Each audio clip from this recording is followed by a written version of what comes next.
Ayan po. Sige, tatayo po tayong lahat sa lahat ng ready mag-worship sa Panginoon. Ayan. Sa lahat ng naniniwala na si Jesus ay sapat at higit pa sa buhay niya. Come on, begin to clap your hands. Awitin po natin itong awitin na ito para sa Panginoon.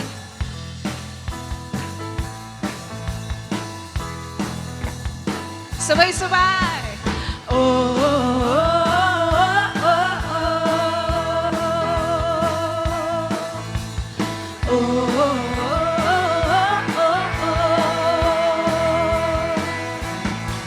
Di mangangamba sa kawalan, pagpapala mo'y laging naan. Di matatakot sa panganib, pagkat naririyan ka palagi. Di matitinag sa pagsubok, ang pagsama mo'y tiyak at lubos. Di mapipigil sa pag-api, pagkat ikaw ay mabuti. Pagkat ikaw ay mabuti. Ikaw ang aking pastor, hindi makukulang, sapat na at higit pa. Biyaya mo'y sagana at umaapaw, sapat na at higit pa. Sapat na sa lahat kong pangangailangan, higit pa sa lahat kong inaasahan. Wala nang ang mahiling pa, pagkat ika'y sapat na, ika'y sapat na at higit pa.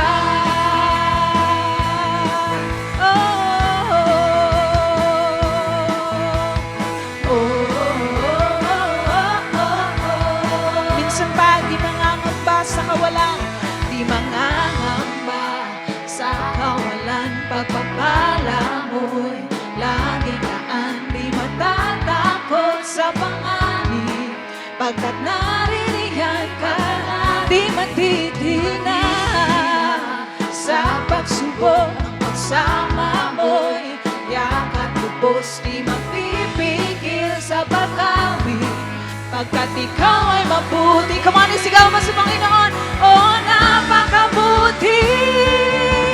Ikaw ang aking pastor, hindi magkukulang, sapat na at higit pa. Biyaya mo'y sagana at umaapaw, sapat na at higit pa. Sapat na sa lahat kong pangangailangan, higit pa sa lahat kong inaasahan. Wala na nang mahilig pa, pagkat ika'y sapat na, ika'y sapat na. Ikaw ang aking pastor, yes God, sapat na, higit pa. Sapat na at higit pa.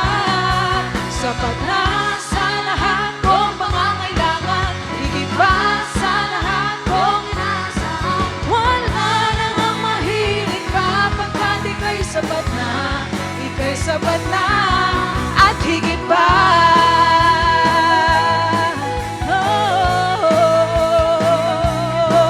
Ika'y sapat na sa aming Panginoon. Come on, patuloy mo siyang papurihan. Hallelujah!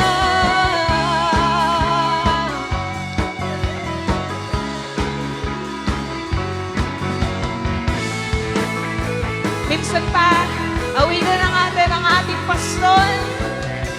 Ikaw ang aking pastor, hindi magkukulang, sapat na at higit pa.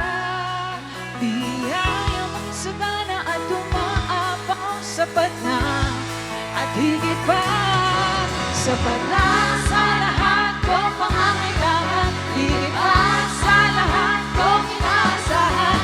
Wala nang ang mahilig pa, pagkat ika'y sapat na, ika'y sapat na. Ikaw ang aking pastor, hindi magkukulang, sapat na at higit pa.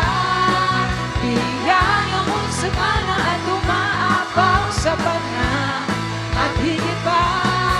Sapat na sa lahat kong pangangailangan, higit pa sa lahat kong inaasahan.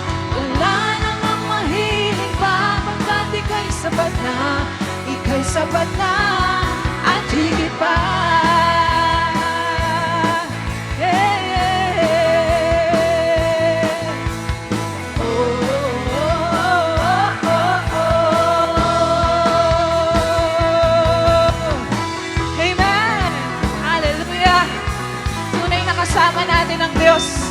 oras na ito. Kaya, come on church, give your best worship to Him. Kasama natin ang Diyos. Di ako makangamba, di ako mababalisa. Kasama natin ang Diyos. Minsan pa, kasama natin ang Diyos. Di ako malulungkot, di ako matatakot. Kasama natin ang Diyos. Dumaan man ako sa ilog, dumaan man ako sa ilog, di ako malulunod. Dumaan man ako sa apoy, di ako masusunod. Kasama natin ang Diyos. Di ako makangamba, di ako mababalisa. Kasama natin ang Diyos. Minsan pa, kasama natin ang Diyos. Di ako malulungkot, di ako matatakot. Kasama natin ang Diyos. Dumaan man ako sa ilog, dumaan man ako sa ilog, di ako malulunod. Dumaan man ako sa apoy, di ako masusunod. Kasama natin ang Diyos. Di ako mangangamba, di ako mababalisa. Kasama natin ang Diyos. Kasama natin ang Diyos. Di ako malulungkot, di ako matatakot. Kasama natin ang Diyos. Kasama natin ang Diyos. Kasama natin ang Diyos. Kasama natin ang Diyos. Hallelujah! Salamat, Panginoon. Pinupuri ka namin. Thank you, Jesus. And this time po, gawin natin ang ating Light 60. Ikot po tayo para magkamustahan for 60 seconds. Ayan po.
Good morning, Light family! Can we make some noise for Jesus today?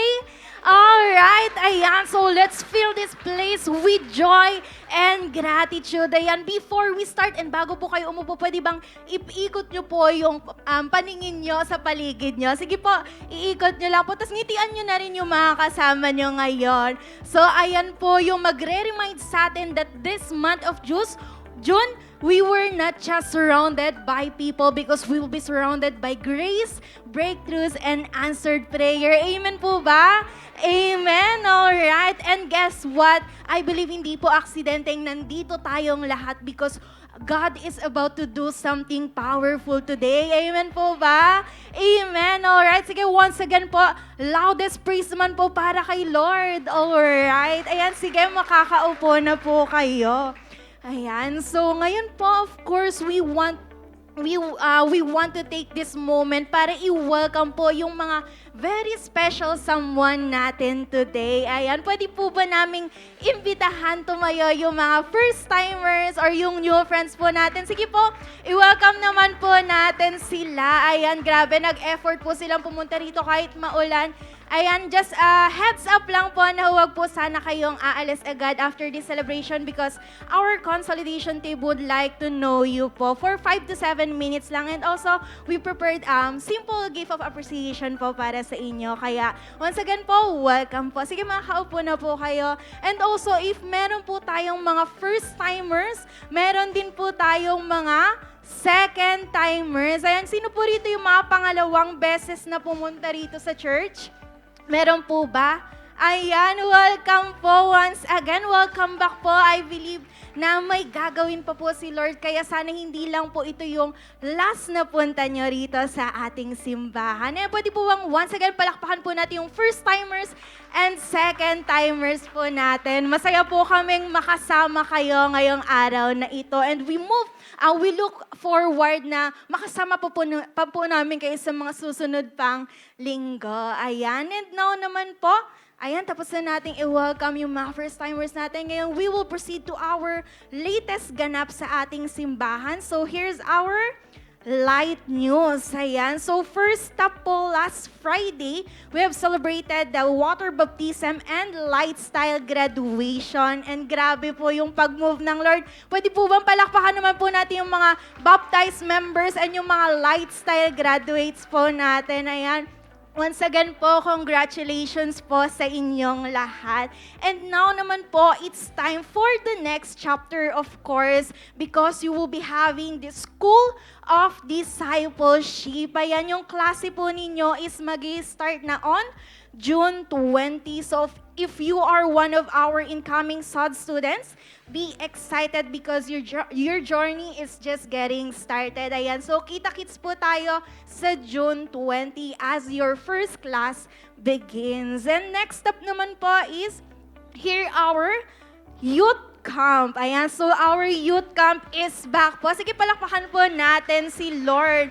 So, after years of anticipation po, our youth camp is officially back presenting, ayan, Apostelo po, the Marksmen. So, this will be on October 30 hanggang November 1 po ito sa Cava Creek Campsite, San Narciso, Zambales with a registration fee of only 2,500. So, may mga ilang buwan pa po tayo para makapag-ipon. So, Open po ito para sa lahat ng ating light retreat graduate. But wait po, this isn't just your typical camp because before you can join, kailangan po nating makumpleto yung iPass challenge na binigay po sa atin because this camp is a calling, a challenge, and a life-changing moment para po sa ating mga kabataan. So sa mga excited po na youth, pwede bang palakpakan natin si Lord?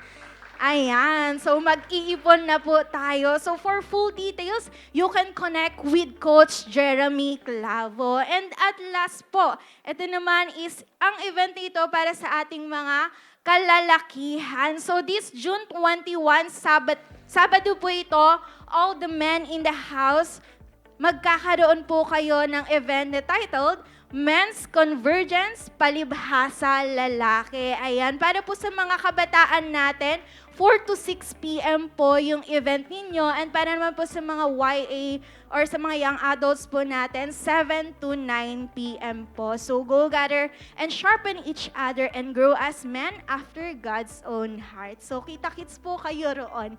Ayan, and that's it for our Light News. So we're so glad once again, Light Family, na sama-sama tayong magpupuri sa Diyos ngayon. And now get ready because it's time to receive God's Word through the second part of our series entitled Fear of God. So have a blessed Sunday celebration.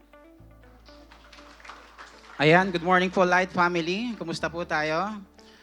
Pwede po ba before we start, can you just once again greet the person beside you, left and right, sabihin mo, masaya akong ikaw ang katabi ko. Yan, masaya ba siya? So let me introduce myself. I am Edison Villahermosa, Life Group Leader, and at the same time, working din po ako bilang isang cook sa isang restaurant. And this morning, masaya po ako na nakakasama ko po kayong sumasamba at nagpupuri sa ating Panginoon. And ngayon naman po, we will proceed sa ating pagbabalik. Sabihin mo, it's giving time. So we will read our text. Manggagaling po ito sa Aklat ng Marcos, Kabanata 12, talata 41 hanggang 44. Sabi dito sa Tagalog, naupo si Jesus sa tapat ng hulugan ng kaloob ng mga kaloob sa templo at pinagmasdan ang mga naguhulog ng salapi. Napansin niyang maraming mayayaman ang naguhulog ng malalaking halaga. Lumapit naman ang isang biyudang dukha at naghulog ng 2 salaping tanso. Tinawag ni Jesus ang kanyang mga alagad at sinabi sa kanila, "Sinasabi ko sa inyo, ang inihandog ng biyudang iyon ay higit na marami kaysa sa inihulog nilang lahat, sapagkat ang lahat ay nagkaloob ng bahagi lamang ng kanilang kayamanan. Ngunit ang ibinigay ng babaeng iyon, bagamat siya'y dukha, ay ang buo niyang ikinabubuhay." Ang pagpala po ang Panginoon sa aking salita. So this verse po na binasa natin shows or emphasizes the true meaning of worship when it comes to our giving. Sabihin mo nga, worship. Pinapakita nito yung totoong kahulugan at kahalagahan ng pagbabalik o pagsamba pagdating po sa ating pagbabalik.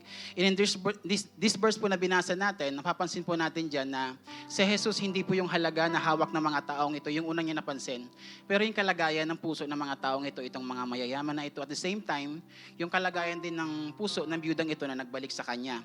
And I believe this is the first thing na tinitingnan sa atin ng Panginoon every time we do our offerings, every time we give our tithes. Hindi po yung halaga kung maliit ba ito o malaki, pero yung kalagayan ng puso natin habang tayo nagbabalik. The willingness in our heart while we are giving, the joy in our heart while we are giving, and most especially the sacrifice that we can do through our giving. Kaya nating isakripisyo yung katulad na lamang ng pinakitang sakripisyo ng babae na nabasa natin.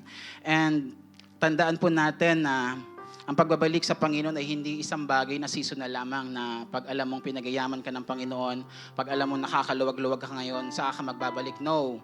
But how about we came to a point of suffering? We came to a point of distress. Feeling mo short ka sa budget, are you going to do the same thing just like this woman did? Ibibigay rin kaya natin yung huling 2 salaping tanso sa hawak natin? Malamang hindi kasi wala tayong salaping tanso ngayon, tama ba? So, what I mean here is that giving is an act of worship. Sabihin nyo nga po ulit, worship. Giving. Giving is an act of worship. And through this po, we are showing God how we really love Him. We are showing God how you really trust Him despite of all your worries about tomorrow. Lord, magbabalik pa rin ako sa iyo, hindi dahil mayaman ako, hindi dahil mahirap ako, pero Lord, this is my worship to you. I just want to show you how much I love you and I trust you despite of my worries about tomorrow. Amen po ba? You know what? Giving is something na dapat intentional kang ginagawa. Why? Because this is personal to you. This is your worship to the Lord. Lord, I am giving this thing. I am giving this thing in my hand because I want to show you how much I trust you and I love you through this. Sige, palakpakan pa natin si Lord. That's why before I end po, I want to share my testimony. So, I was 2 years old po nung namatay po ang tatay ko. 4 po kami magkakapatid and from that time, hindi na rin po muli nakapag-asawa yung nanay ko. Kaya nakita ko po yung hirap ng nanay ko kung paano niya kaming itinaguyod kaming 4. And nakita ko rin yung hirap niya kung paano niyang i-earn yung pera para lang kami ay buhayin. Lalaki po namin magkakapatid, isipin mo kung gaano kami kalakas kumain. Tama po ba? Kaya naman po, para sa akin, ang tingin ko sa pera ay isang bagay na mahirap kitain at mahirap din bitawan. Same thing na nagkatrabaho din po ako. Sabi ko, ang hirap kitain ng pera, overtime dito, may mga sideline din po ako, nagluluto pa ako sa mga events, sa mga kasal para po may padala ako sa parents ko. Matulungan ko yung mga kapatid ko kasi mahirap po ang buhay sa probinsya. Yan, mukha lang po akong mayaman kasi malusog ako, pero ang totoo niyan, pinalaki po ako sa lugaw ng nanay ko. Joke lang po. So from that time po na naging tapat po tayo sa Panginoon, a lot of things happened and the Lord answered it. Unang-una yung kalusugan ng nanay ko na pinapadalhan ko ng pera sa maintenance niya kasi diabetic po siya at the same time high blood din po siya. So, purihin ang Panginoon kasi ngayon 1.5 taon na siyang walang gamot. Yan. And lagi siya nagka-chat sa akin. Sabi niya sa akin na ang ganda ng pakiramdam ko, hindi na nangangalay yung likod ko. Maganda yung pagtulog niya at alam kong si Jesus yun, ang Diyos po natin nagpagaling sa kanya. Same thing din po na nangyari sa akin sa kalusugan ko 2 years ago. Nung pinagaling ako ng Panginoon sa aking kidney, sa kidney stone, na kung saan ipinalash out niya ito sa mismong araw ng birthday ko. And alam kong siya rin po yun tumugon sa aking panalangin. So that's why all of these things ay hindi nangyari because of my own might, dahil faithful ako, dahil magaling ako, pero alam kong tapat po ang Panginoon sa atin. That's why sa ngayon naman po, ginagamit po tayo ng Panginoon para po maging guidance sa mga taong idinadarang niya sa atin, yung mga mentees natin, sa light group natin, yan sa network, nakakatulong na rin po tayo sa ating network. At the same time, ginagamit na rin tayo ng Panginoon, isa rin po tayo sa mga kids teacher dyan sa Gordon Heights community. And binigyan rin po tayo ng Panginoon ng pribilehiyo para po mas maging malalim sa kanyang salita sa pamamagitan po ng Kainos Bible College. Yan, shout out po sa mga classmate ko dyan. At panghuli po ay ginagamit din po tayo ng Panginoon sa ating kitchen ministry. Ito po sa ating church na kung saan tayo po ang nagluluto, nagkikater sa ating po mga event. And tulad nga po ng sinabi ko kanina, all of these things ay hindi nangyari because of my own strength, pero malakas po ang Diyos at mahusay ang Diyos na sinasamba ko. Kaya naman po sa challenge po sa ating lahat, magbalik po tayo ng buong katapatan sa ating Panginoon. Ano mang season ng buhay natin, masaya ka, malungkot ka, piling mo mayaman ka ngayon, piling mo short ka ngayon, Lord, this thing will not change, oh God. Why? Because this is my worship to you. This is my worship to you, oh God. That's why, as we prepare our tithes, okay, we will remain seated. Pipikit po tayo, nanalangin po tayo. Hallelujah. Lord, we thank you, O God, for your goodness into our life. Thank you, Lord, dahil isa kang Diyos na mabuti, Panginoon. Salamat unang-una, Panginoon, sa salita mo, Panginoon, ngayong umaga. We are being reminded, O God, that our giving is not something, Panginoon, na seasonal. No. Because this thing, Panginoon, isang bagay, Panginoon, na hindi mawawala sa amin. Because through this, O God, we are showing you, O God, our love, our trust to you, O God. Lord, bless these people, Panginoon. Katagpuin mo, O Diyos ko, ang kanilang pangangailangan. Sumpungan mo, Panginoon, bawat pag-iyak nila, O Diyos ko. Makita nila, Panginoon, dakila mong pagkilos, isa kang buhay na Diyos na nagpapagaling, isa kang buhay na Diyos na nagpo-provide, O Diyos ko. Lord, maraming salamat. Ma-please ka, Panginoon, sa pagbabalik namin ito. We bring you back all the glory, O God, adoration and love. We praise your name in Jesus' name. Amen. Purihin po ang Panginoon. Magbalik po tayo na may kasayahan sa ating puso. Yan, may mga ushers po sa gilid natin. Pwede po nating iabot ang ating mga tithes and offering. And if you prepare to send online, pwede po tayong mag-send via bank transfer and e-wallet po na naka-flash po sa ating screen. Ayun lamang po, iniwala po ako na hindi pa tapos si Lord. Kaya be excited. God bless us all. Maraming salamat po.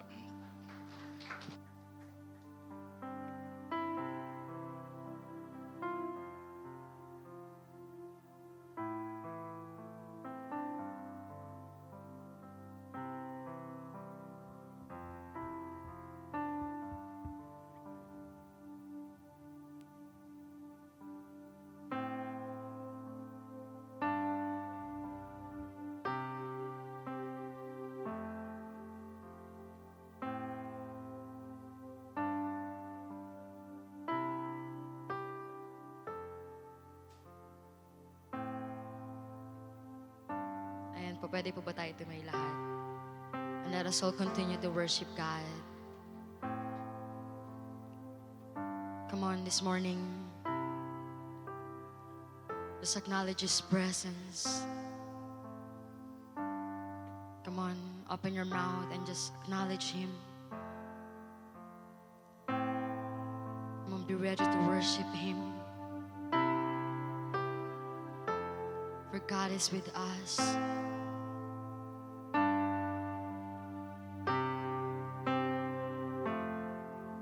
Jesus. Lord, we are here today, gathering to worship you, God. Lord, we pray for your guidance, Lord. We pray for your Holy Spirit to come into us, Panginoon. We want to feel your presence, God. Jesus.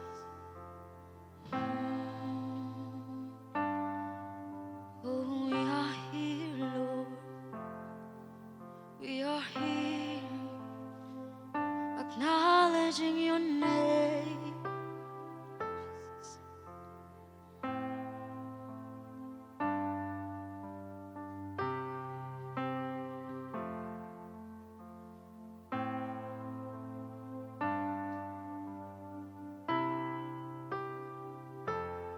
You unravel me with a melody. You surround me with a song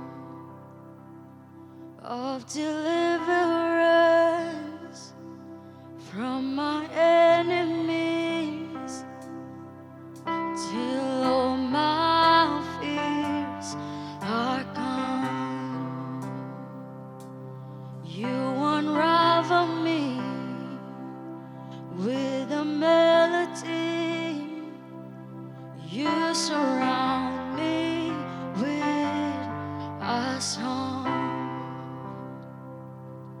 of deliverance from my enemies, till all my fears are gone. 'Cause I'm no longer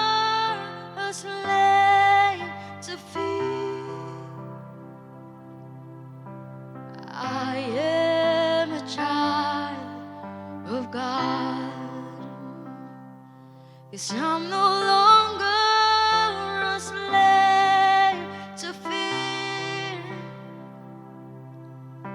I am a child of God.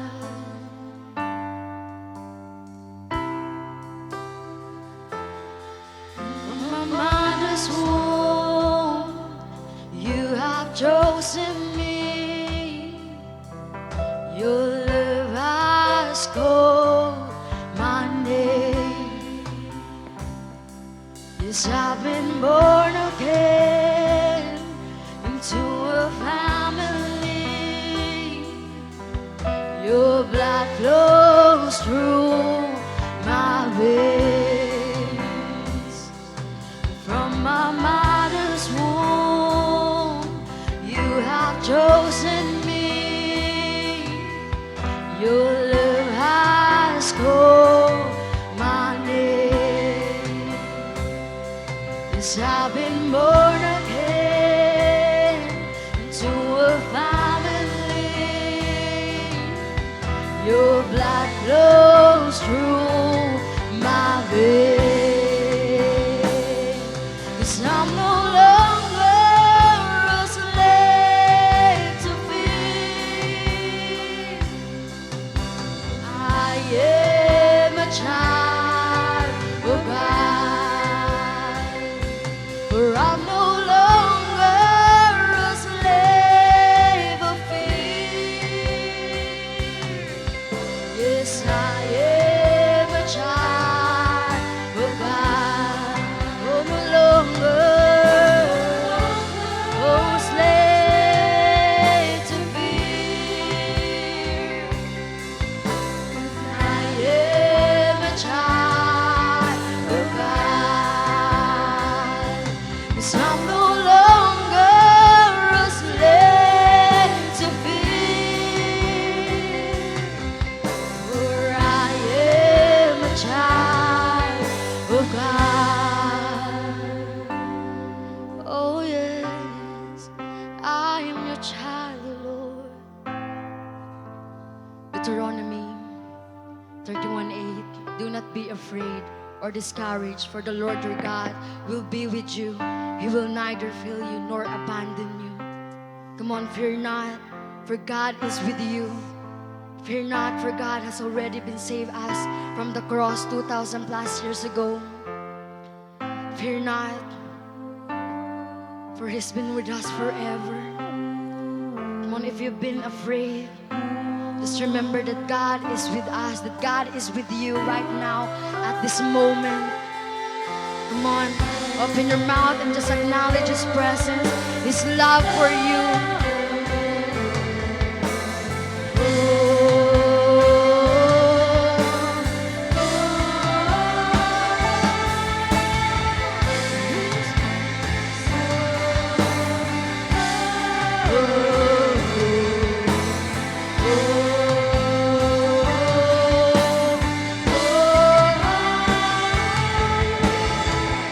You split the sea so I could walk right through it. My fears were drowned in perfect love. You rescued me and I will stand and sing. I am the child of God.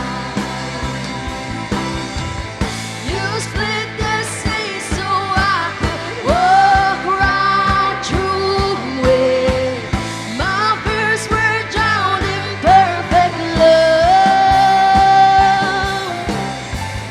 You rescued me and I will stand and sing.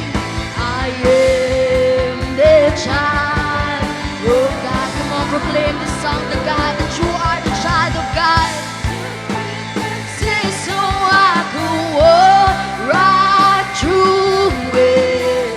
My fears were drowned in perfect love. You rescued me and I will stand and say, I am the child of God.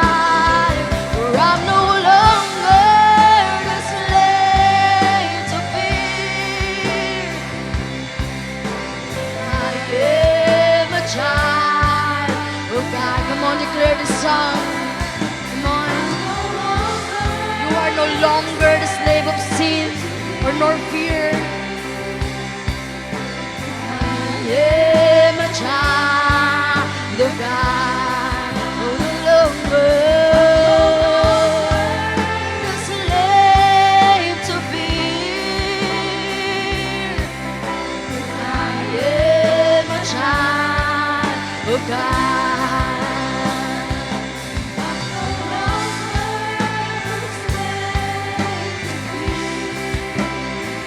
Just feel His presence. I am a child of God. I am a child of God. Yes, I am a child of God.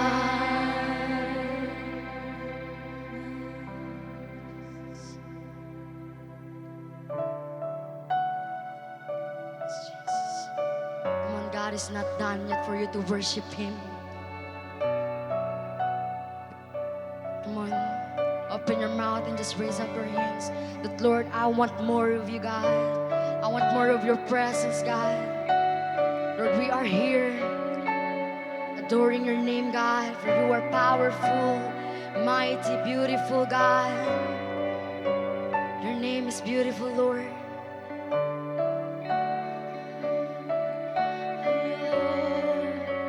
Oh, day and night, oh, we worship your name. We want your presence, oh, more of your presence. Oh, let His hands arise.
just adore Him.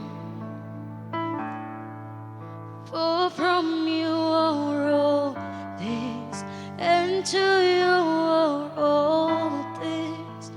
You deserve the glory. Come on, this time, pakita mo kung gaano ka-worthy ang Panginoon. Come on. Let's just worship Him, adore Him. Hallelujah. Sing your praises sa Kanya. Sing your new song sa Kanya. Salamatan mo ang Panginoon. Come on. Hallelujah.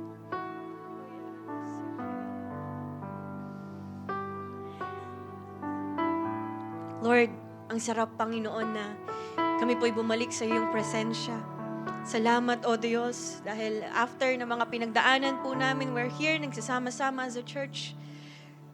At binabalik ang papuri na deserve mo, O Diyos. Binibigay ang dapat na sa inyo. It's because you deserve it. You're worthy of it all, O God. Kaya nga, today, Lord, we're emptying ourselves. Nire-ready namin ang aming mga sarili kasi alam po namin na hindi pa kayo tapos sa buhay ng bawat isa, O Diyos. Have your way in us, God. We love you, Lord. We praise your name sa pangalan ni Jesus. And everybody say aloud, Amen and Amen. Palakpakan po natin ang Panginoon. Bago po tayo umupo, pwede bang sabihin mo sa katabi mo, buti na lang nandito ka. Amen. Sige po, makakaupo po tayong lahat. Happy Sunday po sa ating lahat, sa mga kasama ko po rito sa church, at ganun din po sa mga kasama po namin online. Ayan, pwede bang pakingitian yung katabi mo? Happy ba siya ngayong Sunday na ito? Ayaw nyo nang pansinin yung katabi ninyo. Nagsisimula pa lang tayo. Sige nga, pwede pakilingon ang katabi mo po ngayon. Amen. Amen. Okay, so tayo po ba ay blessed sa ating bagong series na entitled Fear of God? Amen. Dami po nating mga natutunan. Tayo po ay inaayos ng ating Panginoon. And since usaping fear po tayo, fear of God or usaping fears, sabihin nga po natin fears, possible na baka maraming mga kinakatakutan niyang katabi mo. Okay? Pero alam niyo po ba, para bago tayo magtuloy-tuloy na sa ating pinag-uusapan, possible, baka yung katabi mo, meron siyang mga, for example, kapag may sinabi sa kanya yung isang tao, narinig niya yung words na yun, baka meron siyang nararamdamang takot. Okay? So, for example, okay, kapag sinabi ng, sa mga nag-work dito, no? Pag sinabi ng, may nagsabi sa'yo na may pasok daw. Ayan, natatakot na yung katabi mo. And bumaba na, may pasok pa rin, di ba? O kaya tawag ka ni boss, yan, yung mga ganyan, natatakot na yung katabi mo, di mo na makausap, o kaya aligaga na, ganyan. Or yung mga katatayan naman natin, di ba? Matatakot na yan kapag may piyesang nawawala. Di ba? O kaya sa mga anak naman, kapag may nag-message na sa'yo na, Nak, may pera ka ba dyan? Ayan, natatakot na yung katabi mo.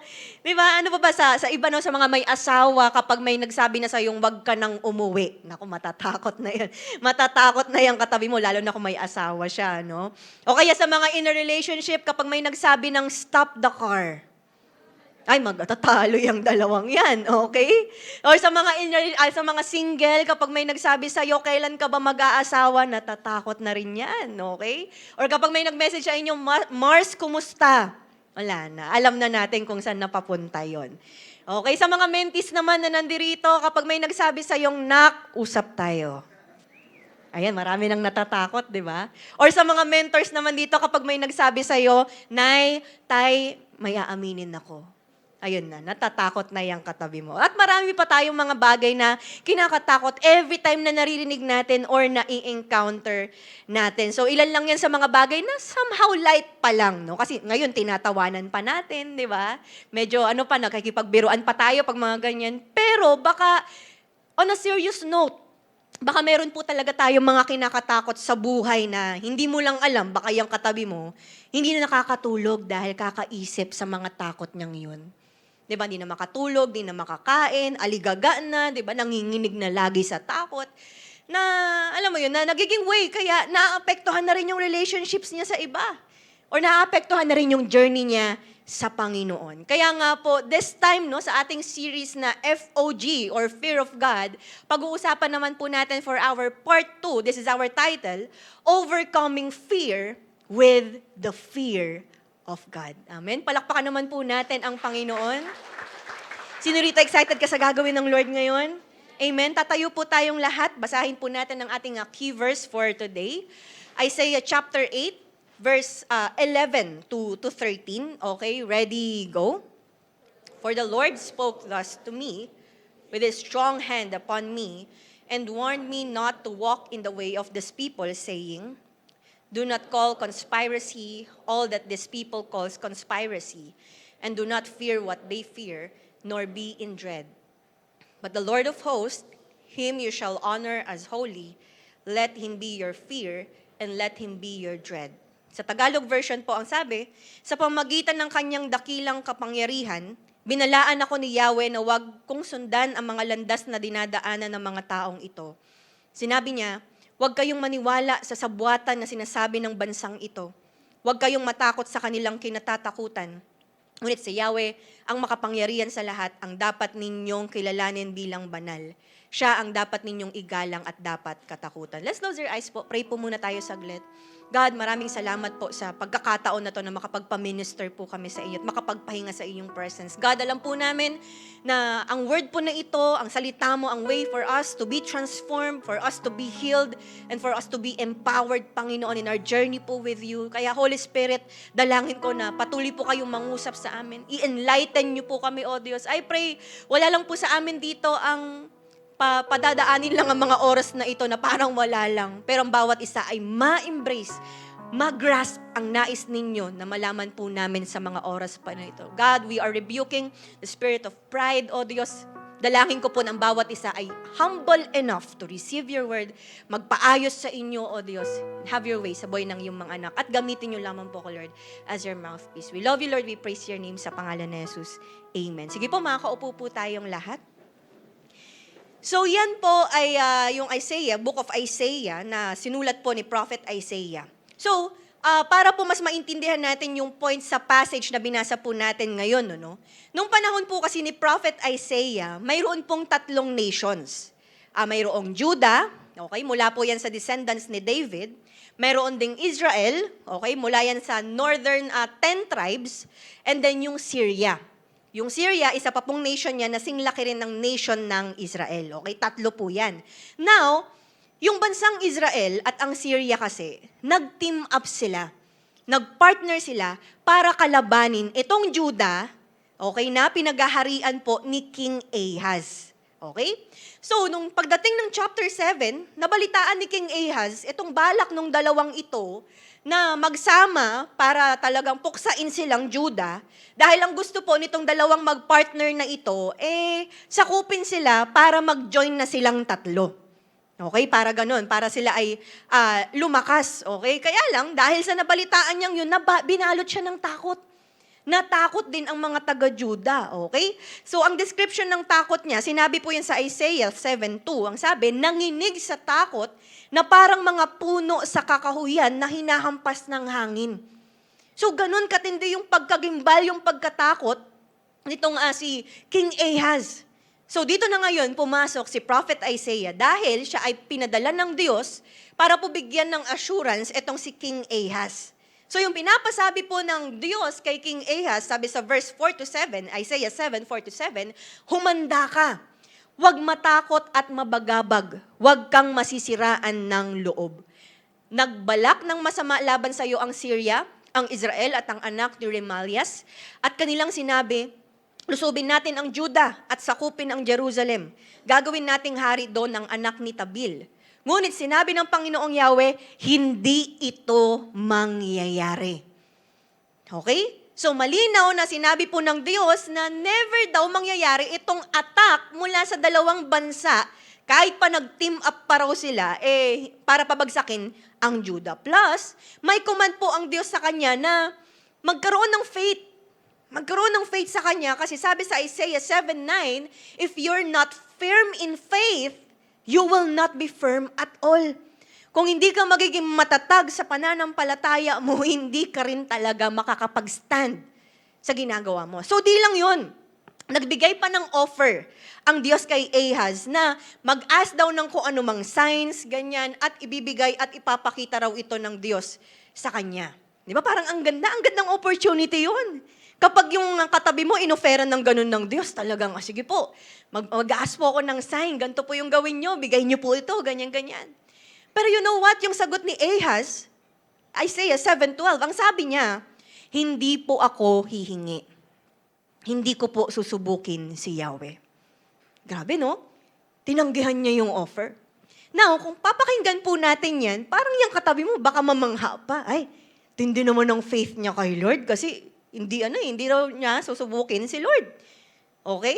Kaya lang, ang totoo, yung sinabi niyang yan, ay palabas lang. Dahil sa totoo lang, sinabi yun ni Ahaz, hindi dahil sa ayaw niya talagang subukin si Lord, kundi, he didn't want anything to do with the Lord.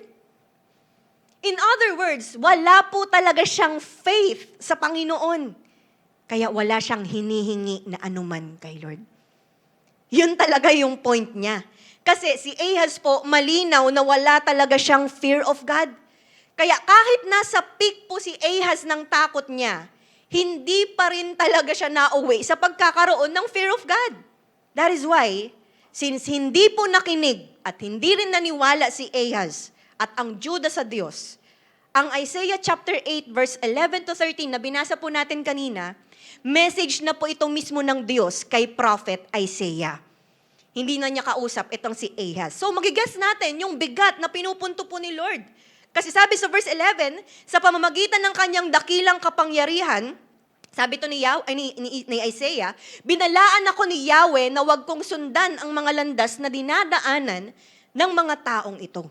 Okay, so naintindihan natin, yan na yung point ni Lord. And I believe, ito rin po yung pinupunto ng Diyos sa atin as a church. Na yes, gaya po ni na Ahaz, gaya ng Judah, possible tayo rin ay may mga takot. Tayo rin po ay may mga worries or anxieties, even mga nagkukos sa atin para maging tuliro every day or every night. Pero hindi para tularan yung mga ginawa nila Ahaz na against sa will ng Diyos. Pero ito yung time na, yes, may mga fears po tayo, may mga battles tayo pagdating dyan, pero kailangan natin yung ma-overcome sa pamamagitan ng fear of God. Amen po ba? Kaya po ngayon, pag-usapan natin, how can we overcome fear with the fear of God? Excited pa po ba tayo? Amen. Dalawang bagay po. Paano ba natin ma-overcome ang fear natin sa pamamagitan ng fear of God? Number 1, do not fear what the world fears. Huwag nating katakutan kung ano yung kinakatakutan ng mundo. Sabi sa verse 12, do not call conspiracy all that these people calls conspiracy. And do not fear what they fear, nor be in dread. Sabi sa verse 12, sinabi niya, huwag kayong maniwala sa buwatan na sinasabi ng bansang to. Huwag kayong matakot sa kanilang kinatatakutan. So now, kilalanin po natin si King Ahaz, no? Siya ay naluklok sa throne sa batang edad. 20 years old nung siya ay naging hari. Grabe, no?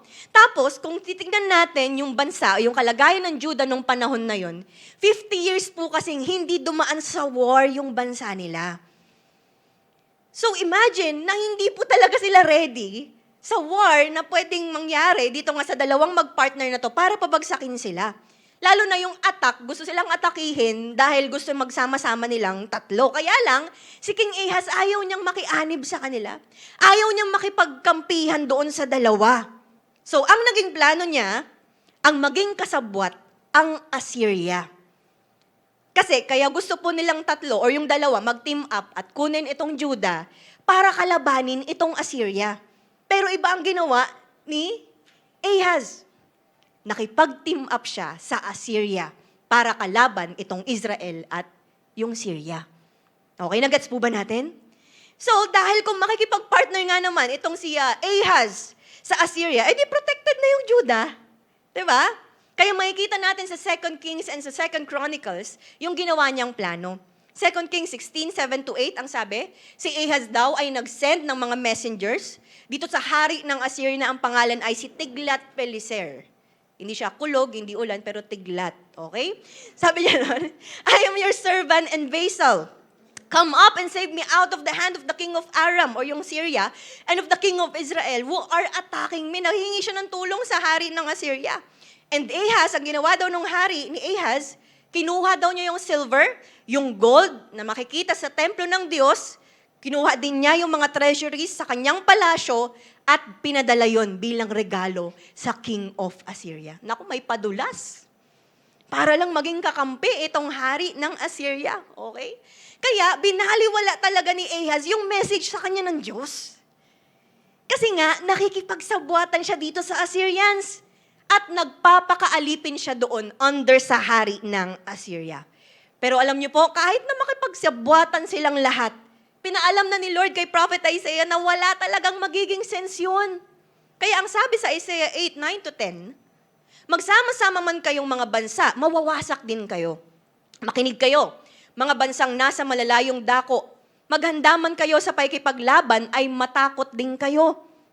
Matatakot din kayo. Verse 10, magplano man kayo, tiyak na kayo'y mabibigo. Magpulong man kayo, wala ring mangyayari sapagkat ang Diyos ay kasama namin. So bilang resulta, si King Ahaz ay nakilala bilang isa sa mga worst leaders sa history ng nation nila. Kasi nauwi sa disaster ang lahat. Kasi si Ahaz, gumawa siya ng isang worst decision bilang isang hari. At yun ay ang piliing hindi makinig sa Panginoon. That is why, ito po ang point ni Lord kay Isaiah, na parang sinasabi niyang, Isaiah, resist the way of these people. Huwag kang tumulad sa kanila. Kasi po ayaw na ayaw po ng Diyos na mauuwi ang tao sa mga sabwatan, sa mga kampihan, tapos mamimit lang din naman yung mga limited na pagtitiwala, limited na kakayahan na para ma-overcome itong mga takot sa mundo. Kasi yung totoong danger po, hindi yung atake ng mga kalaban. Ang totoong danger, hindi yung mga atake ng mga problema nila. Ang real danger ay yung hindi pakikinig sa Diyos. Amen po ba? Alam niyo po ba na ang most repeated command ng Diyos sa Bible, hindi siya do not lie, hindi do not steal, hindi mga bagay na mga command po ng Diyos na usually nababasa natin. Pero ayon sa study, no, ang most repeated command ng Diyos sa Bible ay do not be afraid. Sabi mo sa katabi mo, do not be afraid. So pagpapakita na marami na pong mga kinumandan si Lord or mga inutusan sa Bible na huwag matakot, kabilang na doon si Ahaz na nanginginig na sa takot. Okay, pinapakalma siya ng Diyos. Kasi sapagkat ang pangako po ng Diyos para sa bansang Juda ay napakaganda rin naman. Napakaganda ng word ng Diyos sa kanya na supposedly, best talaga. Best alay niya talaga si Lord. Pero hindi nakinig ang takot na hari. Ini-ignore niya or inignore niya ang malinaw na instructions ng Diyos sa kanya. And alam niyo po, siguro sa panahon natin, medyo naaasar tayo kay Ahaz. Lalo na't nababasa na lang natin to sa Bible na parang maaasar tayo na, ano ba, hindi nakinig si Ahaz, ganyan. Ayan, tuloy nangyari, ganyan-ganyan. Minsan natatawa na lang tayo sa buhay niya. Pero alam niyo po ba, parang sa panahon natin ngayon, baka sometimes we can relate ourselves kay Ahaz. Di ba, baka yung mga kilusan pala, may mga galawang Ahaz pala tayo. Di ba, tingnan mo nga yung katabi mo, check mo nga kung ganun din siya. Okay. May mga galawan tayong Ahaz. Okay. Ano ba yung mga sintomas? Okay lang ba na alamin natin yung mga sintomas? Pero kanya-kanyang checking tayo, baka may kinakalabit ka sa katabi mo di ba? So pag sinabi nga, may mga galawang Ahaz po tayo, check natin. Okay. Number 1, kung sinabi na ni Lord sa'yo na huwag matakot, pero pinipili mo pa rin matakot. Okay? Or pangalawa, kung sinabi na ni Lord, yung magandang plano niya sa'yo sa word niya, pero may sarili ka pa ring plano. Sabi mo sa katabi mo, kulit.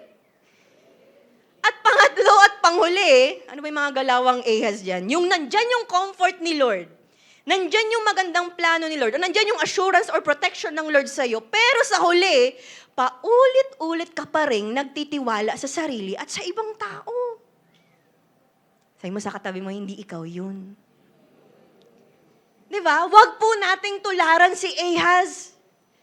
Kasi po mga kapatid, ang katotohanan is that kung meron mang pinaka nakakaalam ng lahat ng mga kinakatakutan mo, hindi yung katabi mo yun. Although baka minsan aware yung katabi mo, di ba? Naichismis niya na. Okay? Kahit po hindi natin sabihin sa katabi natin or sa taong pinaka-close po natin, sa taong malapit sa'yo, ganyan-ganyan, alam na alam ni Lord lahat ng takot mo. Kasi kilalang kilala ka niya. So God knows na bilang mga tao po, tayo dito sa mundo, marami tayong mga fears, marami tayong mga worries, marami tayong anxieties. Nakailang sayaw ka na nga nung step na yun, di ba? Nung nag-trend na yon, anxiety. Okay, alam ni Lord yung mga nagpapanginig at nagpapa-overthink sa'yo gabi-gabi. Alam ni Lord din yung bilang ng mga melatonin na nilalaklak mo, makatulog ka lang, di ba? Alam din ni Lord lahat ng mga puyat natin or lahat ng mga bagay na tumatakbo sa isip natin dahil sa mga takot na yan. Kasi hindi naman po bulag si Lord. He knows everything. Aware siya sa lahat ng yon. Kaya nga, gaya ng sinasabi ng Diyos kay Isaiah, kung sinasabi natin Kristiyano po tayo at kabilang po tayo sa mga sumusunod kay Lord, sino po rito sinasabi mong ikaw yon? Sino po rito sinasabi mo na tayo po ay mga sumusunod kay Lord? Amen. Then, makinig tayo sa Kanya. Huwag po nating katakutan anuman yung mga kinakatakot ng mundo. Why? Kasi hindi na po tayo gaya ng mundo. Ang good news po rito is that ang Diyos po kasama natin. Amen po ba? Romans 12:2a, don't copy the behavior and customs of this world, but let God transform you into a new person by changing the way you think.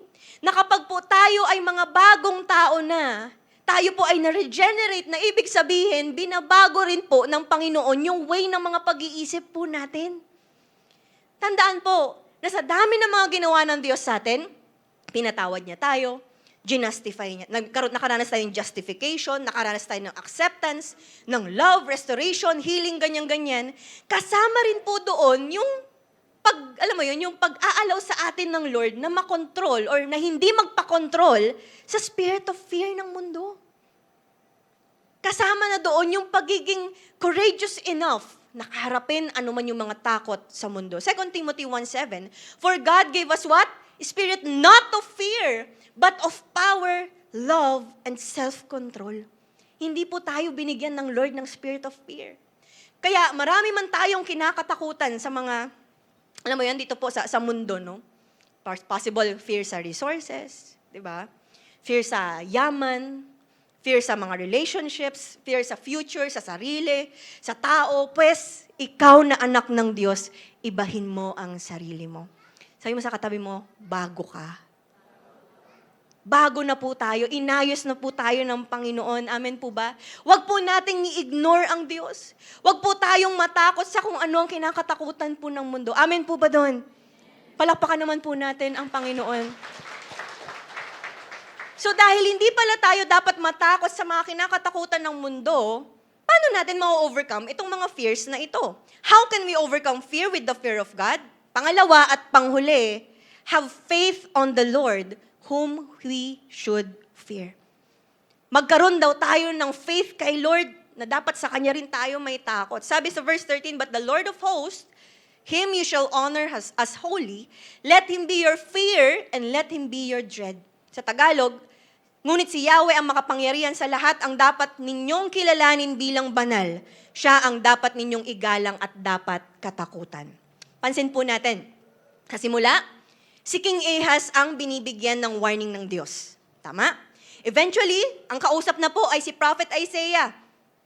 Nung time na ito, dahil sa naging pagsuway nga nitong ni King Ahaz kay Lord, mas binigyang diin na po ni Lord kay Isaiah yung importance na dapat yung pag-honor sa kanya ay talagang ginagawa bilang siya na holy na Diyos. Bakit? Kasi ito po ay attribute ng Diyos na hindi in-honor ni King Ahaz. Yung pakikipagkampihan po ni Ahaz sa Assyrians, nauwi yun sa idolatry. Kasi nga, nakipag-alay siya sa pagan na bansa, sinamba na rin niya yung mga sinasamba ng Assyrians na si Ashur. Di tayo sure, di ba? Pero Ashur ang pangalan niya. Ang King Ahaz tinanggal yung altar ng Diyos sa templo, pinalitan ng Assyrian god na si Ashur nga, na kinilalang God of War. Nagkagulo na, okay? Tapos si Ahaz, kilala talaga siya bilang worst na hari na idolatrous kasi nga, sumasamba siya sa mga Diyos-Diyosan at nagawa pa niyang isacrifice yung anak niya. Grabe no, 2 Kings 16, 2b-3, unlike David, his father, he did not do what was right in the eyes of the Lord his God. Hindi niya ginawa kung ano yung nais ng Diyos, kung ano yung tama para kay Lord. He followed the ways of kings of Israel and even sacrificed his son in the fire, engaging in the detestable practices of the nations the Lord had driven out before the Israelites. So lumalabas po na wala talagang anumang fear si Ahaz kay Lord. Kaya ang command niya kay Isaiah ay to fear Him, to honor Him bilang siya na banal na Diyos.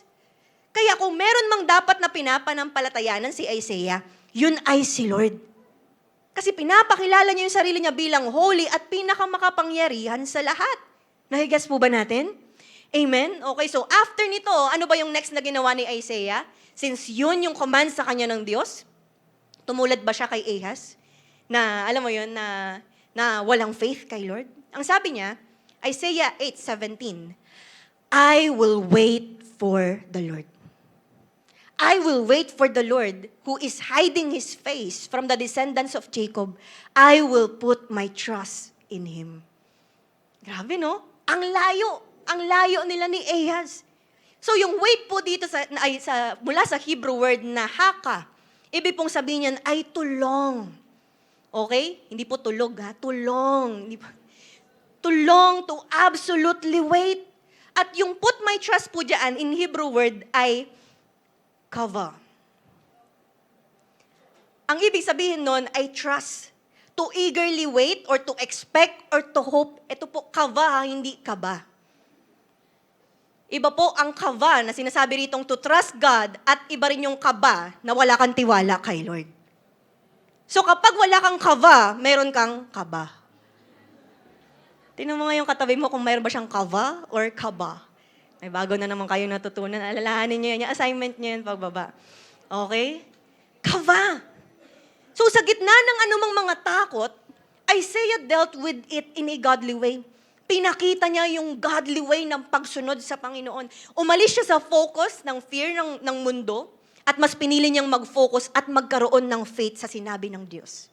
Ang sabi niya pa, iti-treasure daw niya yung word ni Lord at ituturo pa niya sa iba habang naghihintay siya na ma-fulfill yung pangako ng Diyos. Galing, no? Isaiah devoted himself sa word ni Lord. He waited on the Lord. Hindi siya nag-decide na, alam mo yun, na matakot, masindak sa Diyos. Pero ito yung klase ng fear na nananampalataya siya at nagtitiwala siya sa pagkilos ng Panginoon. Hindi gaya ni Ahaz. Si Isaiah, nakinig kay Lord, hinintay ang Diyos, at ito ang tunay na fear of the Lord. Amen. Palakpakan naman po natin ang Panginoon. Speaking of fear kay Lord, sabi nga ni A.W. Tozer, in God is complete safety. Whoever fears God enough never ends to fear anyone or anything else. Ang sino raw na may tunay na fear kay Lord, wala nang anumang niyang kinakatakutan na sino man or anumang mga bagay.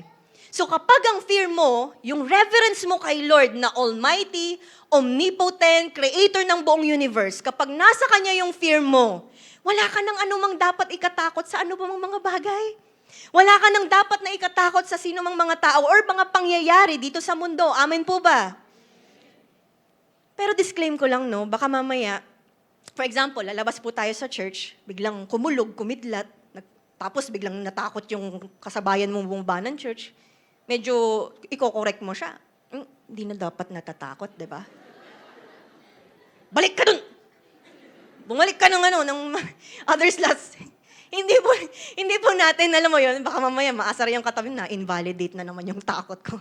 Yung mga ganyan. Of course, meron pa rin tayong mga na-experiences na mga takot, ganyan. Hindi po ini-invalidate yung ganitong feeling natin na fear kasi kinreate tayo ng Lord ng may emotions. Kinreate tayo ng Lord na nakakaramdam ng saya, ng lungkot, ng galit. Kaso minsan yung katabi mo, puro galit lang yung nararamdaman niya eh. Yun lang yung emosyon niya. Di ba? Yung iba nakakaramdam ng takot, ayan. Kasi yung feeling of fear, yan yung nag-a-alert sa mind natin sa danger na paparating, sa naiisip natin or napiperceive natin. But, okay, balansehin lang po natin, no? With God's help, each of us can progressively improve yung paraan ng paglaban natin sa ating mga fears, sa ating mga worries and anxiety. Sa tulong po ng Panginoon, magagawa nating ma-overcome ang ating mga fears. Kaya nga, yung ultimate goal po para mawala at maiwasan ang mga ito ay hindi para mauwi tayo sa paglayo kay Lord. Hindi para mauwi sa pagtakbo po sa Panginoon, kundi para mas lalo tayong totally dumepende kay Lord. Nang sa ganun, ang Diyos, siya po yung magiging compass natin sa buhay natin. Hindi yung mga fears mo ang magiging compass mo or maglilid sa buhay mo. Pero yung turo ng Word of God sa atin, yan yung magiging paraan para malabanan natin yung fear. Para mas magkaroon tayo ng faith sa Kanya. Sabi mo nga sa katabi mo, faith over fear. That is why, the question is this. Ano ba yung kinaka-anxious mo? Ano pong Tagalog ng anxious? Ha? Kinakabahala? Kinakabilasa? Ay, iba ba yun? Ay, iba ba yung isda yan? Ano bang kinakabalisa mo? Ang hirap na magko-comfort ka na nga lang na mali ka pa ng word, di ba? Titigil na yung pag-iyak ng katabi mo kasi bilasa yung sinabi mo. Ano bang kinakabilasa mo? Ano ba ang kinaka-anxious mo, kapatid? Meron ba tayong mga kinaka-anxious ngayon na, alam mo yun, mga bagay na baka takot tayong mapahiya sa tao, takot tayong mabaon sa utang, takot tayo sa mga karamdaman, kamatayan, ganyan. Takot maiwanan, matawanan, ma-persecute, masaktan, or ano paman. Pero ano paman po yung mga kinaka-anxious po natin? 1 Peter 5:7, cast all your anxiety on Him because He cares for you. Sabi mo sa katabi mo, God cares for you. Ibigay daw natin lahat ng mga anxieties natin sa Panginoon. Ano paman yung mga kinaka-anxious po natin, bigay natin kay Lord. Amen? So ano ba yung mga kinaka-worry po natin? Ano ba yung mga inaalala natin? Baka kanina, bago ka pumunta rito sa simbahan, inaalala mo yung mga damit na isusuot mo. Sinampay mo yun ng January hanggang ngayon, hindi pa rin tuyo. Diba? Nagkakaubusan na ng mga dapat isuot. Diba? Baka bago ka pumunta rito, inaalala mo yung pagkain mo, kakainin mo, yung bukas, lahat ng dami nating inaalala, diba? Takot tayong magutom, takot nawalan ng pambayad, takot sa inutangan, di ba? Ang dami nating mga iniisip, pero sabi sa Matthew 6:25-30, kaya't sinasabi ko sa inyo, huwag kayong mabalisa, o di ba balisa? Huwag kayong mabalisa tungkol sa inyong kakainin at sa inyong iinumin upang kayo'y mabuhay o kaya'y tungkol sa susuotin ng inyong katawan. Hindi ba't ang buhay ay higit na mahalaga kaysa pagkain at ang katawan kaysa damit? Masdan ninyo ang mga ibon. Hindi sila nagtatanim ni umaaniman o kaya'y nagtitipon sa kamalig, ngunit pinapakain sila ng inyong Ama na nasa langit. Hindi ba't higit kayong mahalaga kaysa mga ibon? Sino sa inyo ang makakapagpahaba ng kanyang buhay ng kahit isang oras sa pamagitan ng kanyang pagkabalisa? At bakit kayo nababalisa tungkol sa pananamit? Wala na bang mga okoyan dyan? Ay, wala ba yan? Isipin ninyo kung paano tumutubo ang mga bulaklak sa parang. Hindi sila nagtatrabaho ni gumagawa ng damit. Ngunit sinasabi ko sa inyo, kahit si Solomon sa kanyang karangyaan, hindi nakapagdamit ng singganda ng isa sa mga bulaklak na ito.